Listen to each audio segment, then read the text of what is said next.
Hi there guys, I'm Nikhil from greedytech, and in this video, I'm going to show you the most important tips and tricks for Redmi Note 13. By the way, do check out our video on best feature section where I talk about all the features offered by this phone. In this video, I'll just talk about the practical stuff. Now with that said, first let's look at some interesting stuff. First we have turn on torch. Now once you enable this feature, you can just double tap the power button anywhere, anytime to turn on the torch. I find it really handy. Next, we can also record calls automatically on this phone. You can enable this feature from these settings. Once you enable this toggle, you can record all the calls automatically from all unknown numbers. You also have other important settings over here. Now, whenever you make a call or answer a call, you will see a record option. If it's not visible, you can go to the more options on the call screen and you can find it there. Next, we have a quick shortcut to open the camera application. Once you enable this feature, whenever your phone is locked, you can double press the volume down button to quickly open the camera application. Even this shortcut is super handy. Next, on this phone, you can enable or disable haptic feedback. Personally, I would suggest you to enable it. And you can also change the intensity of the haptic engine from here. Next, we have a super awesome feature on this phone called the Ultra Battery Saver. Once you turn it on, your phone will restrict all the power consuming features on this phone, and it just gives you some basic functionality like calls, SMS, and you can even select some applications. By doing this, you can drastically increase your phone's standby time. Let's say you just have 5% or 10% of battery left and you want your phone to run for 1 or 2 hours. In that case, you can turn on Ultra Battery Saver, still have access to basic applications, and have a good standby time. Next, we can also add multiple faces for face unlock feature on this phone. You can do that from here. Unlike on other phones, you actually get to add 2 face IDs for this phone. Personally, I'll recommend you not to use this feature.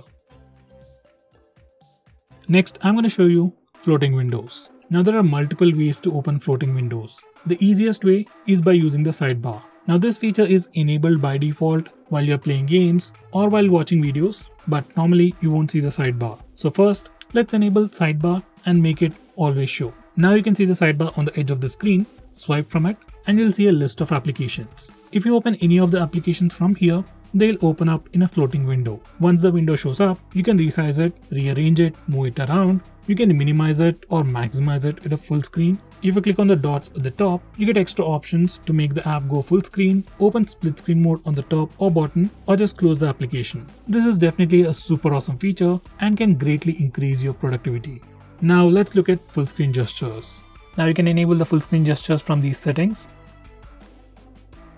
And once you enable it, you can swipe from the bottom of the screen to go home, swipe and hold for recent tabs. You can swipe from the left side or the right side to go back a step. For Google Assistant, you can swipe from the bottom left corner or the bottom right corner.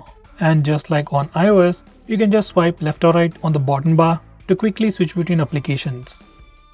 Next, we can also trigger Google Assistant by just using the power button. You just need to enable this toggle and then press and hold the power button to trigger Google Assistant. Next, I'm going to show you how to enable the dark mode on this phone. So from settings, you can enable the dark mode, and once you enable it, all the system UI elements change to the dark mode. Even stock apps like phone dialer, SMS application even change to the dark mode. Even the Google applications will automatically change to the dark mode. Now this dark mode definitely helps you save some battery, looks much more cooler, and also affects your eyes less at night. From these settings, you can also schedule to automatically turn on and turn off dark mode at a specific time. Next, I'm going to show you how to take pictures using palm gesture. So this feature has been added recently on the Xiaomi phones. You just need to enable this option and just show the palm to the front facing camera and your phone will automatically take a picture. It's not a big feature, but something you might definitely want to try.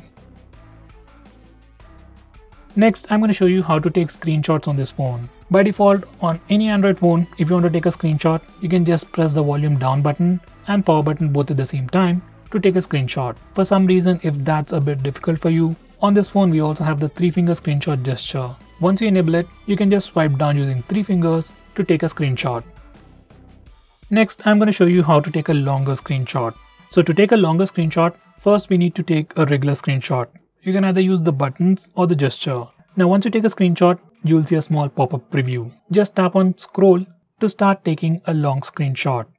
Next, I'm going to show you how to use split screen mode on this phone, or to say how to use 2 applications at the same time. For that, first go to the recent tabs. Then click and hold on the application that you want to use in the split screen mode. Then select split screen. Now you can select the secondary app from the list below, or you can go to the home screen and select the secondary app from the home screen. Next, I'm going to show you how to enable split screen mode for all the applications. By default, all the applications do not support split screen mode. So to fix that, you need to go to the settings, about page, click on the MIUI version 7 times. Once you're done, developer options will be enabled. Now go back to settings, additional settings, and find developer options. Now scroll all the way to the bottom and enable force activities to be resizable. Now once you're done, and just restart your phone, and then you will be able to use all the applications in the split screen mode. Next, if you want to change the display sleep time or the display screen on time, you can do that from these settings. Normally you can find it in the display options on other phones, but it's a bit tricky on this phone. Next, if you want to display the memory usage on the recent apps page, you need to enable this particular toggle. And once you do that, every time you go to the recent apps page, you can check out the memory status.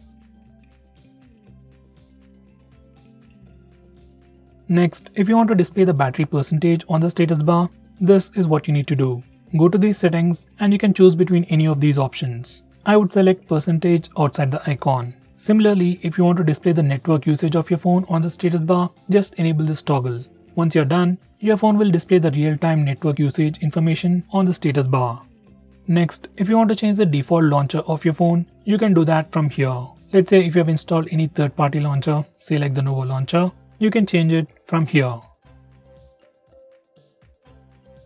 Going on next, if you're someone who's really concerned about privacy about your phone, and if you want to lock few applications on your phone, you can do that on this phone without installing any third-party applications. You can lock applications just like I've shown you in the preview. By the way, you can also have a different password for these locked applications from your phone's password, which is actually a pretty good thing. By the way, we can also use the fingerprint scanner and the face unlock features to unlock the locked applications. For that, we need to enable those options from settings.